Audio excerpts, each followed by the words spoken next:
Okay, so good afternoon.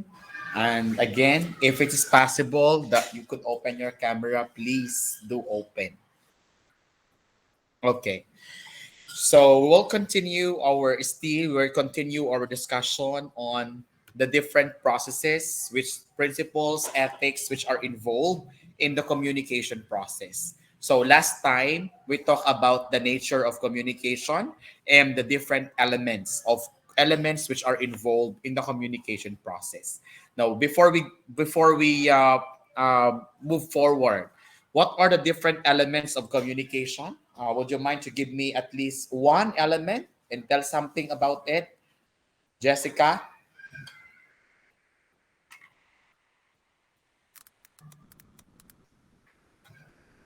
Elements ba? Yes po.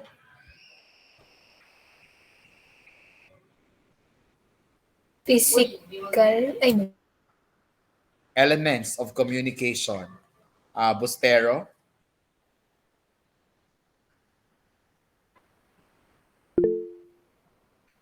Yes, Dasalia? Participants po. It can be either uh, sender or receiver po. Okay, so we basically have elements of one of the elements sender, another element is receiver. Okay, what else? Oh yes, Tan. The channel po. The channel is responsible for delivering the message, or it is the medium to deliver Okay, the the message. channel, that's right. It is where the message passes through. Oh yes, John, Michael. Is that John ano? Bustero. You're raising your hand. Tinawag na kita kanina. Feedback po. Oh, Feedback. It's what is one of feedback? the when the receiver said something or replied to the receiver to continue the conversation. Okay, so we have the feedback. This is basically the reply or the response given by the receiver to the sender. Oh yes, Gerald. Decoding, sir. Oh, what do you mean by decoding? It is the interpretation of the message by the receiver. Okay, so decoding, which is the process of interpreting or associating meaning to the message received.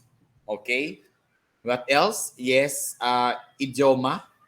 Ano po, sir po, message po, sir. The main subject of the communication which uh, from sender to receiver, sir. Okay, so we have the message. This is basically the subject matter, the idea, the thoughts, or the information that the sender wants to transfer to the receiver. And yes, we have virtudes. Encoding po. Okay, what is encoding? Ano po, is the act of assembling the message po. Okay, so it is the act of assembling the message by whom? Sender po. Okay, by the sender. And another element, yes, Ariego. Barrier po, sir. A Which barrier means? is the thing that interferes a communication process. Okay, so anything that interferes, anything that hinders, anything that bars the communication process, we call that one as the barrier. Okay, and there are different types of barrier that we already have discussed last time. Okay, so for this afternoon, we'll be discussing on the different communication processes, principles, and ethics. So communication is complex. Communication is not a simple thing. Communication is not a simple activity. It is a complex activity which involves sender and receiver and the other elements that comprise the communication process.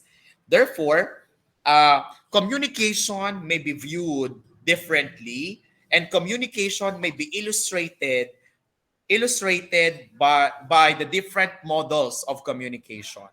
Okay, so since communication is very complex, communication is viewed differently, there are different models that we could use as a reference on how to use as reference to illustrate more what communication really is. The first and the oldest model of communication was proposed by Aristotle.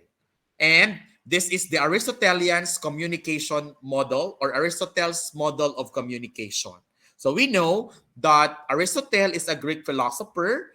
He is associated with Socrates and Plato. And this Aristotelian's model of communication is even older than Christ because this was proposed 300 before Christ. So meaning prior to the coming of Christ, there's already this model about communication, and that is the model of Aristotle. And that is how Aristotle views communication. So according to Aristotle, communication is linear or communication is one way, not two way. Okay? So according to Aristotle, this is his model. It comprises of five important elements. That is speaker or the source, the speech or that's basically the message, the occasion or basically it's the context or the setting. We have the audience, the receiver, and effect, ang tawag sa kanya, feedback. Okay? That is according to Aristotle. But the drawback of this Aristotelian's model of communication is that communication is linear. Now, why is linear? As you could see in here, the arrow is just one line arrow. Okay? So, ibig sabihin, yung mga arrow niya, isa lang yung patungo niya. You cannot see here a feedback from the effect. You cannot see in here a returning arrow from the feedback going back to its speaker or going back to its source. That means to say that according to Aristotle, the speaker is the speaker. The speaker is the source of the message. It is the source of the speech. The speech will be passed on to the audience, and the only role of the audience is to give the feedback. Okay? Yan. So, that is Aristotelian's model of communication. But at present, we already have debunked this model of communication because at present, the emergence of communication as present is that we view communication not as one way, but we view communication as a two-way process. Diba? Now, another model of communication is a copycat of Aristotelian's model of communication. This is a replication of the Aristotelian's model of communication. Most probably, Laswell idolizes Aristotle. That's why he copied the completely replicated the model of communication, and this is the Laswell's model of communication. What is the similarity between a Laswell model and Aristotelian's model? Ano ang kanilang pagkatulad? Yes, Dioren? Linear po. Okay, so both of them are linear. That's right. What else? Yes, Mark. One way po. Yeah, they are linear. They are one way. Okay, what else aside from that? Yes, Matthew. Okay, they have the same end, and that is effect. That's right. Those are their similarities. Both Aristotle and Westwell are linear. Both are one way. Both have the end point, and that's effect. Okay. How about their distinct difference? What is the distinct difference between the Laswell's model and Aristotle's model? Oh, yes, Loke. Sir, sa ano po, sa Laswell model is there is a change po in the receiver of the message po. There is the change on the receiver of the message. Siguro ang pinalitan lang niya yung pangalan. Kay Aristotle kasi audience, pero ang tawag naman ni Laswell, ang tawag naman niya ay receiver. Okay? So, just a simple switch of name, but it means the same thing. Okay? Oh, what else? Yes, Matthew.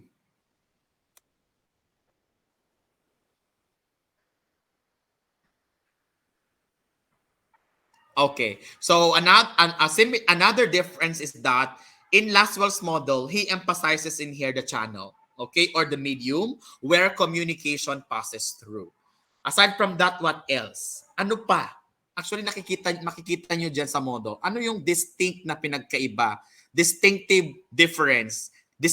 difference between Aristotelians and Laswell's model. Gerald.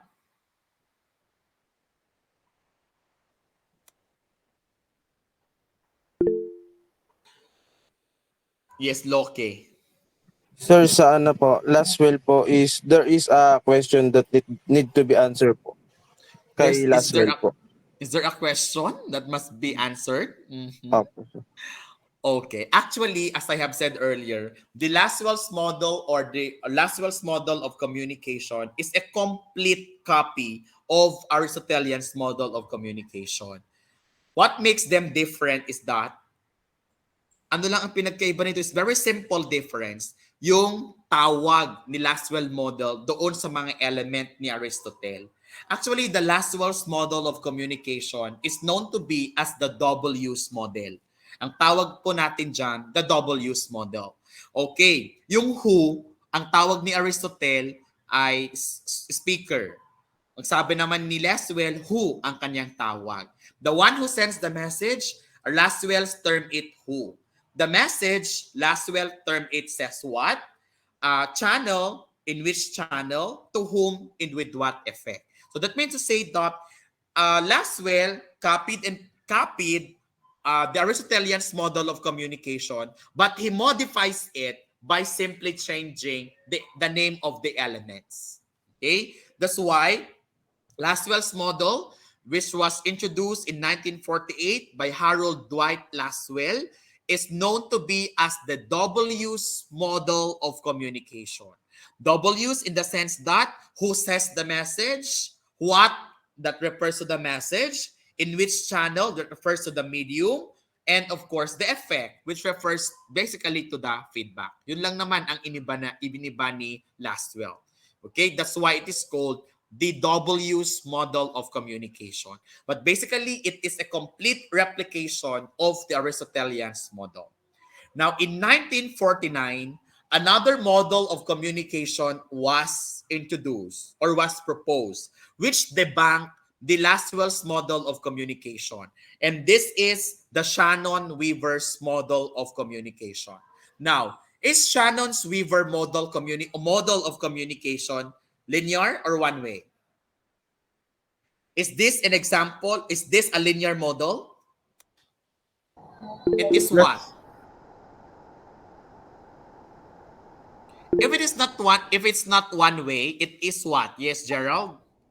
Two-way communication. Okay, it is a two-way communication. What makes it two-way? Or what makes it two-way? Dasalia. Dioren. Sige, Dioren. There is a feedback, sir. There is the feedback, and aside from that, what else? Because even Laswell's model and Aristotelian's model, there is also feedback. Pero iba lang yung tawag nila. Ang tawag lang nila noon, effect. But sa atin ngayon, sa kasalukuyan, ang tawag na natin doon, feedback. Okay. Oh, what else? Yes, Jessica. The channel po. Channel? Actually, for Laswell, meron din siyang channel. What shows that Shannon-Weaver's model is two-way? Yes, Jerlene. It doesn't end with the feedback, but it is continuous. Okay, it is continuous. That's right. It doesn't end with the receiver. As you could see in here, there is one headed arrow from the sender to the receiver, and there is also an arrow here from the receiver going back to its sender. That means to say that communication is two-way because the sender and the receiver have what we call interaction. Ang tawag din natin dito is the interactional model. That means to say that the sender and the receiver may exchange roles in the process. That means that not at all times the sender is the sender or the receiver is the receiver. The sender may also take the part of being the receiver of decoding the feedback. And likewise, the receiver may also take the part of encoding the feedback or encoding the message in the form of feedback. So meaning, pwede silang magpalit ng kanilang role. Hindi sa lahat ng panahon, ang sender siya na lang yung sender at ang receiver siya na rin yung receiver. Okay? Pwede silang magpalit ng role. Aside from that, what else can you observe in the Shannon-Weaver's model of communication? Yes, Dasalia. Shannon-Weaver's model po considered the barriers in the communication process po. Okay, exactly. In the Shannon-Weaver's model of communication, he added another important element, and that is barrier in the presence of noise. Okay, so in the Shannon-Weaver's model of communication, take note that noise is a barrier, but this noise can be categorized into two. One is physical and psychological. Actually, sa makabagong panahon, ang tawag natin dyan, internal tsaka external noise.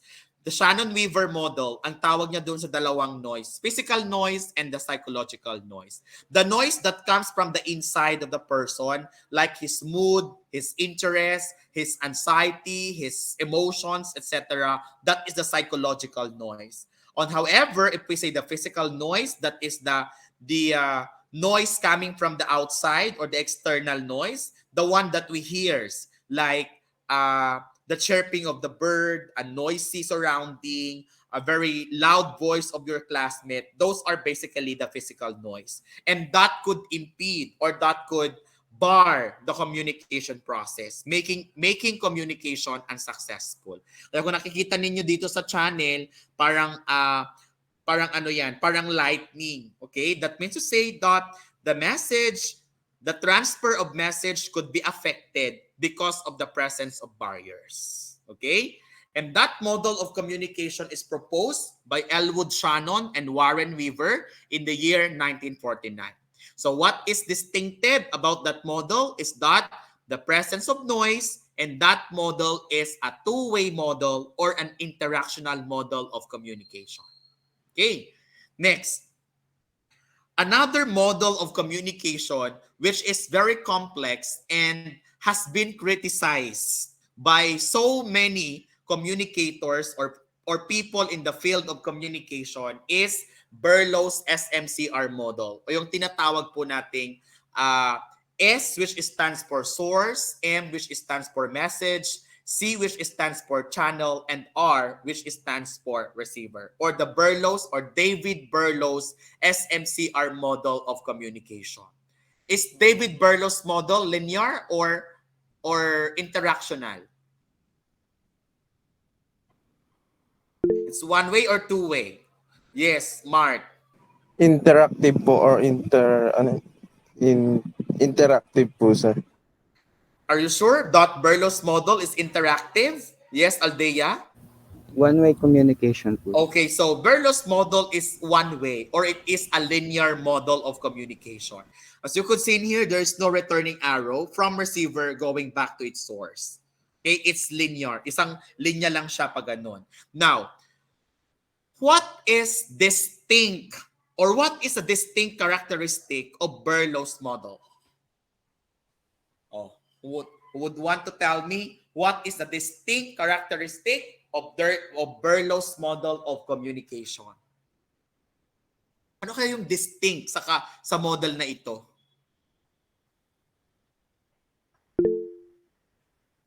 Oh yes, Loke, very active.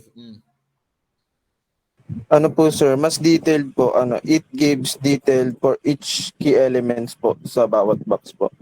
Okay, so in each general element, there are sub-elements. Okay, that's right. Okay, source, we have the elements here, sub-elements, message, we have sub-elements, channel, and so on. What else? Oh, ano pa kaya ang ano yung pa kaya yung distinct characteristic ng model na ito ni Berlow? Anyone? Yes, Jerlene? It doesn't have a feedback element. It doesn't have the feedback. Okay, that's right. And that is one of the criticisms of Berlow's model. Yes, Bides. It includes encoding and decoding, which are important elements of communication. Okay, what else? Actually, may distinct siya na characteristic. nawala sa iba? Yes, Shireen. There is no barrier. There's no barrier. Very good. That's right. What else? Oh, yes. May inaantay akong sagot. Ariego. Sir, each element considers their culture and their definition, sir. Okay. Dioren? Um, it's precise, sir, and meron siyang ano, um, Ano? yung five senses. Okay. Channel as the five senses. What do you observe between the source and the receiver? What do you Same, observe between the same source po. and the receiver? Sino yun? Yes, Michael. The channel and the message. Michael, what do you observe between the source and the receiver? Parehas po may culture. Ano daw? Pardon?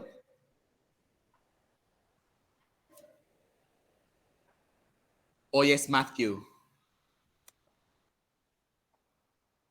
It has the same definition? Or, yes, Donna?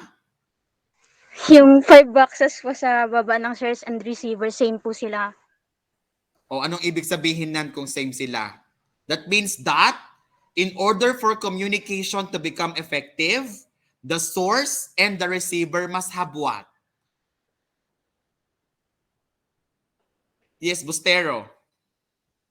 They must have similarities on culture, social system, knowledge, attitude, and communication skills.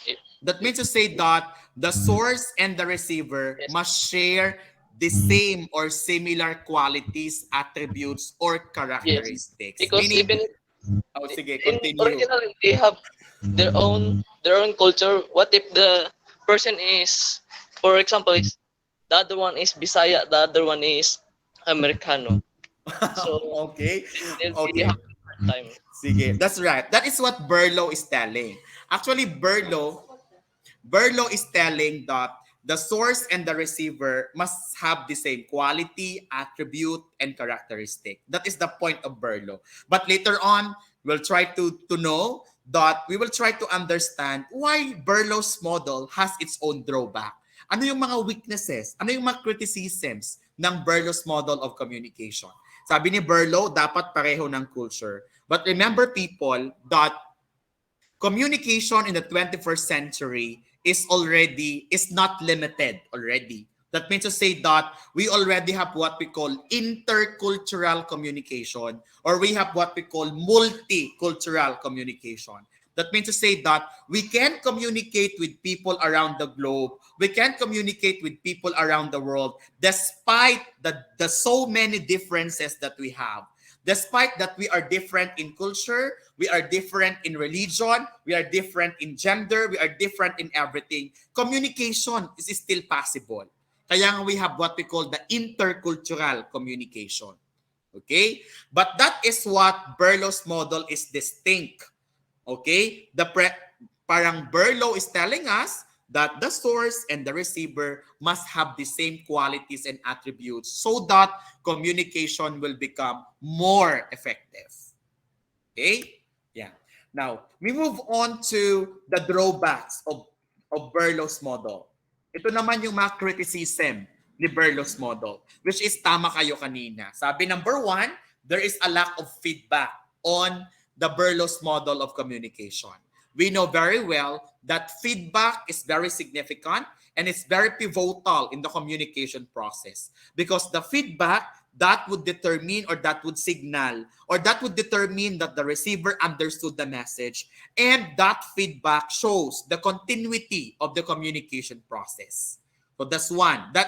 There is the lack of feedback. Another, it does not mention the barriers to communication, meaning Berlo does not mention any barrier in communication.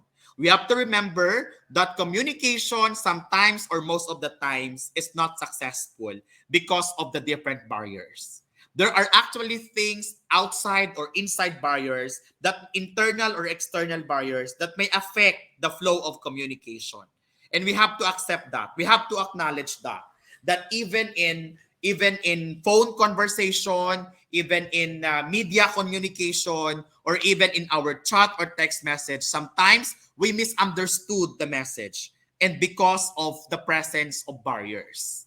Another, there is no room for noise in Berlow's model.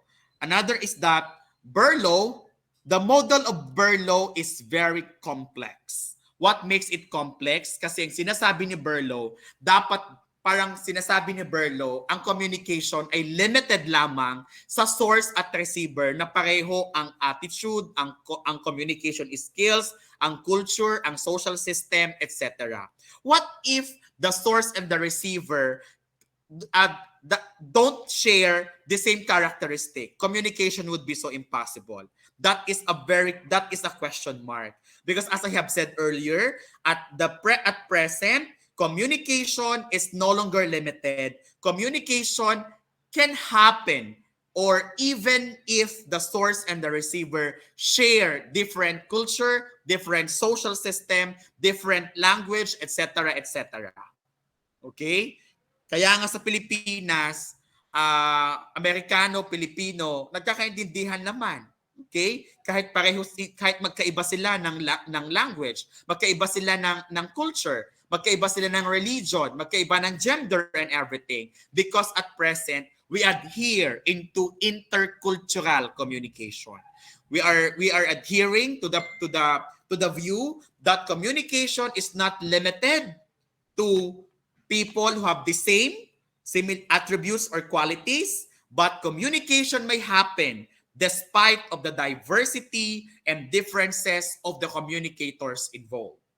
Another, SMCR model of Berlow is a linear model. So meaning it's a one-way street. It's a one-way model of communication. Remember that it always takes two to tango. Communication is a two-way process. There must be sender, there must be receiver. The receiver must give feedback. This feedback is transferred to the source, and that would show, or that would signal the continuity on the flow of the communication process. And another, it says in here that another drawback of Berlow's model is it requires people to be on the same level for effective communication to happen. As I have said earlier, this is no longer applicable at the present time, because communication exists, or communication happens despite the so many diversities or the so many differences that people have, or the source and the receiver has or have. Okay, so communication may still take place on that matter. And another drawback is number 7. Berlow emphasizes only the 5 senses as the channel for communication. He fails to emphasize that not the 6th sense or the common sense is a very important channel of communication. Now, when does 6th sense, or when does our common sense arise? Common sense or our 6th sense is used in non-verbal communication. Actually, ang common sense natin, ang 6th sense natin, nagagamit natin yan sa non-verbal communication. Pag may kausap kang tao at tumahimik na yung taong yon, that means to say that silence or hesitation means something. And that is the role of the person to interpret what is that hesitation or what is that silence means. Okay? Next, as I have said, our 6th sense or our common sense is used in non-verbal communication. What are the uses of our non-verbal actions? Because our non-verbal actions also say message. They also tell message, right? Message is not only in the form of words, or message is not only in the form of verbal. Message may also be in the form of non-verbal. That's why non-verbal communication exists. This is a communication without the use of words. And our non-verbal actions tell a message. And what are the functions of non-verbal communication? Number 1, contradiction. Anong ibig sabihin ng contradiction? If the word or the action differs, that means to say that your common sense or your sixth sense will tell you that what the person is saying is different from his action. That's contradiction. Ano ang magsasabi nun sa'yo? Yung common sense mo. Iba yung sinasabi niya sa kinikilos niya. And that is sixth sense. Okay? Second, substitution. Meaning, non-verbal communication is used for substitution purposes. Ano ibig sabihin ng substitution? Sometimes, the surrounding is very noisy, the setting of the communication is very noisy, and kung magsasalita ka, hindi maiintindihan ng receiver mo, so ano ang gagawin mo? Sisenyas ka, di ba? And your common sense would tell you what is the meaning of that signal, or what is the meaning of that gesture, or what is the meaning of that sign language. That is our sixth sense. Another, contradiction, substitution. Another is reinforcement. Pag sinasabi nating reinforcement function, meaning our non-verbal communication is used to emphasize our point. To emphasize our point.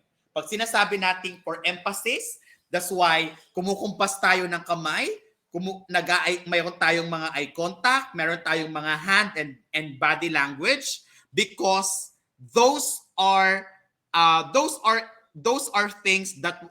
actions that also tell message, and that is if you want to emphasize on point or you want to emphasize on something, we use our nonverbal action. Kaya ikaw na receiver or ikaw na sender, dapat alam mo or ma-identify mo ano ba yung mga mensahe na ipinapabatid ng ating mga nonverbal actions. And that nonverbal actions, the message of those nonverbal actions would actually be dictated by our sixth sense. Okay? Another is we have our accentuations. Another purpose of our nonverbal is accentuations. Pag sinasabi nating accentuations, meaning the loudness of our voice, the highness or lowness of sound, the loudness or softness of our voice, those are non-verbal language. Kapag napakalakas yung boses ng kausap mo, yung sixth sense mo, sinasabi niya sa'yo, galit siguro ito. Okay? Kapag soft naman yung sound na narinig mo, baka yung sixth sense mo sinasabi niya, baka naglalambing ito. That means to say that our sixth sense is very important because our sixth sense would basically identify or determine the message coming from our nonverbal actions. Okay? Yan. For a while. Excuse me for a while. I'll just go to the washroom.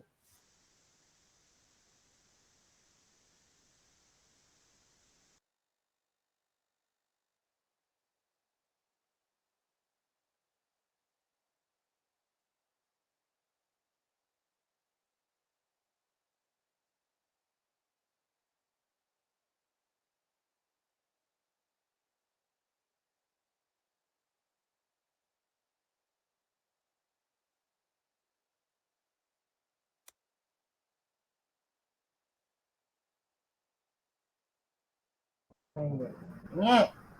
Nge. Ah. Penge. Gutom ako Lang pira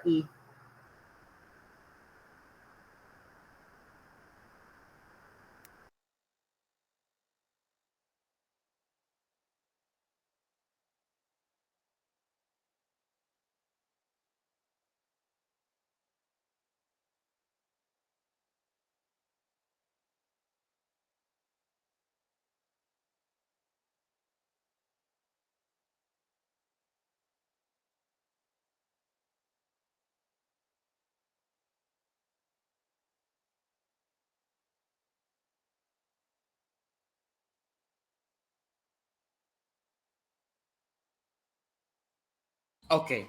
So again, I would want to emphasize that a message may not only be in the form of verbal, but it may also be in the form of our nonverbal language. And it is our sixth sense that would let us understand or would make us think or analyze the hidden messages behind our nonverbal actions. Okay? Now, your first activity for purposive com, this is actually your activity one. Your activity one is to create and design your own communication model and explain what your model is. So you are computer science, you are computer students, and you are good in designing, in etc. etc. So your activity one for purposive com is to create your own original model of communication. And then explain what your model is all about. Okay? Madali lang yan. Okay, now proceed. Basically, in communication, what we want is effective communication, or what we want is a successful communication. But sometimes, or most of the times, communication is unsuccessful because of the too many barriers that may affect the process of communication. Okay? So sabi dito, since communication is a two-way process, it is important that you know the principles to be observed to make it effective for both oral and written communication, which you should apply the following principles. Number one is, in communication, if you are communicating, you must know the purpose and the function of your communication. What we communicate with different purposes. There are actually different functions of communication. And what are the functions of communication? Why do we communicate? There are actually 5 important functions of communication. And what are these? 1, communication is for social interaction. Meaning, we communicate because we want to socialize with people. We communicate because we want to interact with others. We communicate because we want to establish rapport, or we want to establish friendship or relationship. That's social interaction. Another purpose of communication is for emotional expression. Meaning, if you want to express your feelings, you want to express your emotion, you want to express the intensity of your mood, then you use communication. For example, you ran into a friend because you broke up with your girlfriend or your boyfriend, then you run into a friend. The purpose of your friend would give you advice, you cried with your friend, and so on. That is emotional expression. Okay? So ginagamit natin ang komunikasyon to express our emotions. Another, we also use communication for information dissemination. Meaning, you want to give new information, you want to advance new knowledge, you want to add up to new knowledge. That is information dissemination. That's why what we are doing at present, we are communicating in here, but the purpose of communication present in this virtual class is information dissemination. Because I am giving I am giving information, and then basically that is its function.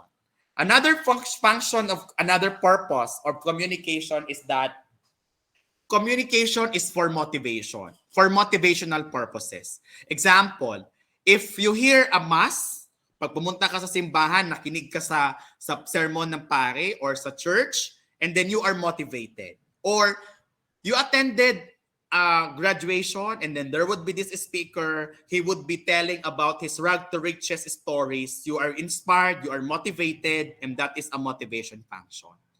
Okay? Another function of communication is that for control and regulation. Pag sinasabi nating control and regulation, that means that if you did something wrong, okay, if you did something wrong, and that behavior is, and you want to correct that wrong behavior, that is control and regulation. For example, pinagsasabihan ka, pinapagalitan ka, ang function ng communication doon is control and regulation. Okay? So these are the different functions or purposes of communication. That's why if you communicate people, you must know why are you communicating. You must know what is the purpose, what is the goal, why are you communicating with your receiver. Are you communicating for information dissemination, to express your emotion, to establish relationship, and so on and so forth. Okay? another important point is you have to know your audience. It is a rule of thumb in communication process that you have to know thy audience, or you have to know your audience. Now, why is it important that we have to know our audience? Why do we need to know of our audience? Bakit kailangan nating kilalanin or kilala natin kung sino yung ating kinakausap or kakausapin? Miss Shireen.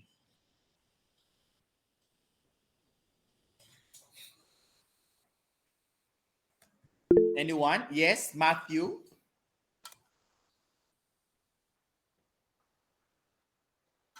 Okay, that could be one. So that we may not say anything, any offensive message that may affect them, their against their culture, against their religion, against anything. Okay, that's right. What else? Yes, Donna.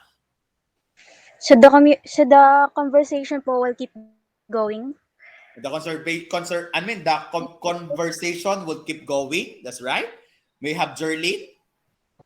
To know when to use formal or informal language.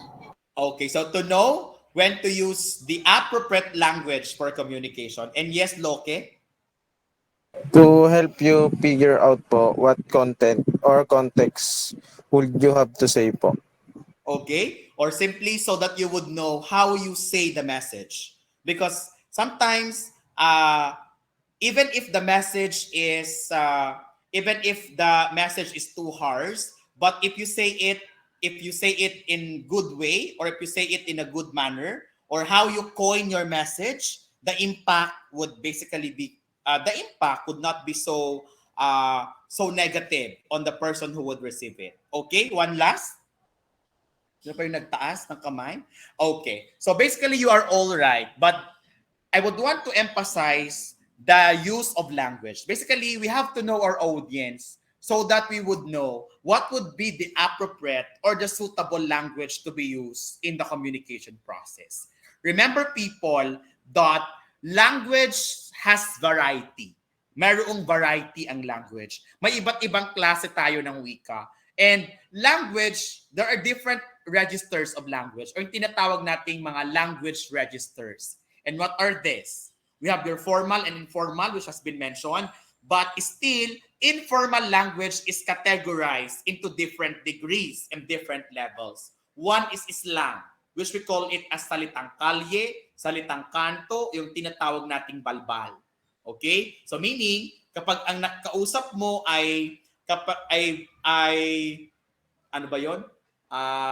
Manginginom, nagiinuman kayo sa kanto, definitely, instead of using the formal language, you use your slang, yung salitang kalye, salitang kanto ang gagamitin. But if you are called for an interview, for example, you are applying for a job and you are called for an interview, hindi naman pwedeng sumagot ng salitang kanto. Hindi mo na pwedeng sabihin sa interviewer mo or sa employer mo, oo pre, ang sagot ko dyan pre ay ganito pre. That means to say that you have to anchor or you have to use the appropriate language that is suitable in its context. Remember, people, that language use has two dimensions. Ang paggamit po natin ng wika ay naaayon or depende sa dalawang aspeto. Una, sino ang kausap natin? At pangalawa, saan nagaganap ang pag-uusap? Okay? Or the context or the setting where the communication takes place. And that would draw into your number 4, and that is adjust your speech or writing to the context of the situation. Pag sinasabi nating context, we are referring to the setting where the communication takes place. For example, pumunta ka sa palengke, bibili ka ng 1 kilong bangus, alangan namang i-English ka pa doon. Sabihin mo sa tindera, would you mind to give me 1 kilo of milkfish? That means to say that the language is good, but the context is not. Okay? Baka sabihin sa'yo ng tindera, napakayabang naman nito. Nasa palengke na nga, nag-English pa. Right? Because basically, the language that you are using, although it has a very good sound, is not appropriate to its context. Kaya nakakainis. Right? Instead na pagbibilhan ka, baka ipalo pa sa'yo sa mukha mo yung binili mong bangus. Right? Baka sa foreigner yung nabili. O baka foreigner yung nabili. That's my point din naman. But the point here is that if we use language, that depends on context. Okay? That depends on the setting, on the place where the communication takes place. Pero kapag nasa interview ka, it's formal, of course, kailangan mong gamitin yung formal language or yung standard language. Okay? Ayan. So, ang paggamit natin ng wika, ito ay naaayon sa kung sino yung ating kausap. Even your friend, right? Ang friend mo, kahit magmurahan kayo, walang impact. Pero murahin mo yung hindi mo kaibigan, baka mag-away kayo, baka magpatayan pa kayo, right? Because the way we use the word or our choice of words affect the communication process. Always remember that.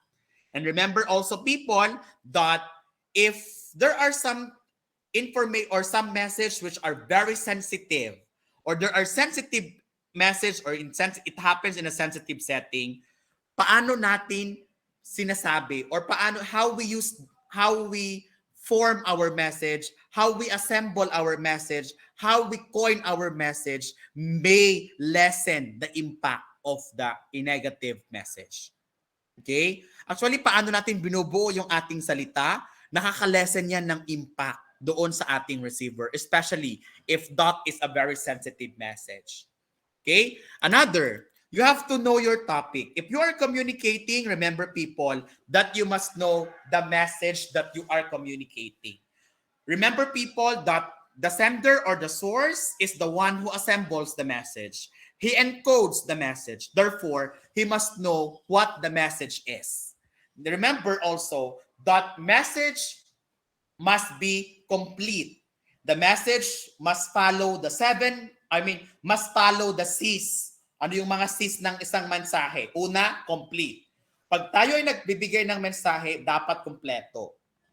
Okay? Pangalawa, concrete. Pag sinasabi naman natin concrete, it must be based on truth. It must be evidence-based. It must be factual. Therefore, kung ikaw ay nagmamarites or you are maritesing, that means to say that you are not communicating. Because communication means that what you communicate, what you transfer, what you send to your receiver must be a truthful information or a truthful message. Therefore, if you are transferring a false information, you are transferring a dishonest information, that is not communication. That is matritesing. Okay?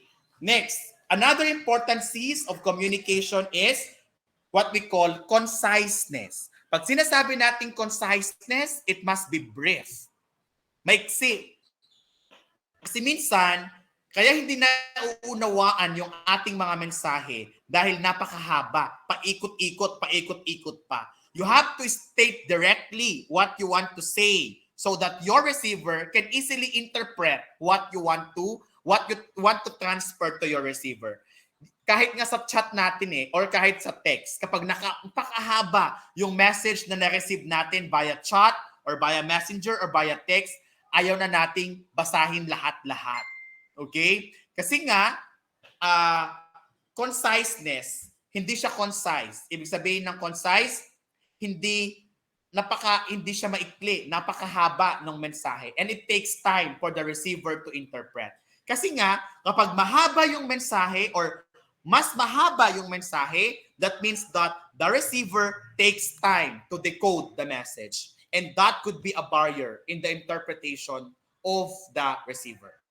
Okay? Next, last, number 5, it says there, work on the feedback given to you. Means in the process of communication, if there would be feedback that is given to you by the receiver, work on it. Because that feedback signals or that would signify that there is continuity of the communication process. If there is feedback, there is cycle. If there is feedback, there is continuity of the communication flow. But if feedback is no longer acknowledged, feedback is no longer entertained, that means to say that communication has ended. Okay? Question, clarification.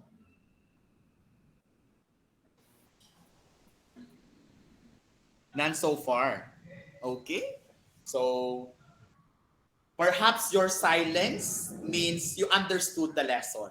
That's how my sixth sense says it. Okay. So, I will just take a screenshot of the attendance today. Yes. Okay. So, with that, thank you very much. I will be uploading the PowerPoint today, and then your activity one is, as I've said, you create and design your own model of communication. It must be designed via computer. Okay. Oh, ayoko nung sinusulat-sulat pa sa papel. I-design it gamit ang computer. Okay? Yan. So, you can upload that until next week. Okay? I will be giving a drive where you are going to upload your models with the explanation also. So let's call it a day. Goodbye and see you again next week. I hope you enjoyed my class. Good afternoon and enjoy the rest of the evening. Thank you, sir. Thank you, sir. Thank you, Yes, sir. sir. Love you. Thank you, sir.